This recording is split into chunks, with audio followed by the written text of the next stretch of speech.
En dus dat maakte wel de indruk. Bedrijven, vaderlandse bedrijven, groeien echt snel. In de eerste instantie waren dat allemaal bedrijven van het buitenland. Amerikaanse rare bedrijven. In de tijd van tekort begonnen ze met bedrijven voor kauwgom, die-roll, steamerol. Hier bouwen bedrijven voor Coca-Cola ook. En ja.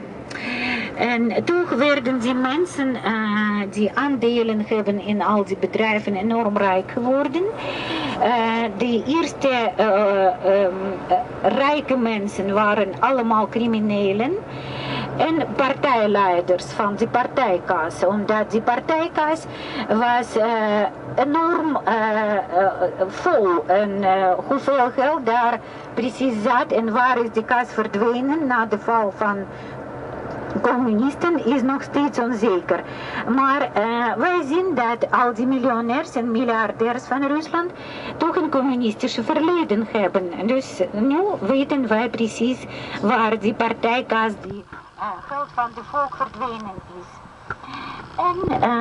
En die woning is geprivatiseerd, die woningen zijn geprivatiseerd en bedrijven zijn ook geprivatiseerd. Dus mensen die tot de directie horen, hebben aandelen. Ze hebben die aandelen van de arbeiders gekocht. Dus in de eerste instantie kreeg iedereen die op die fabriek werkte een aandeel.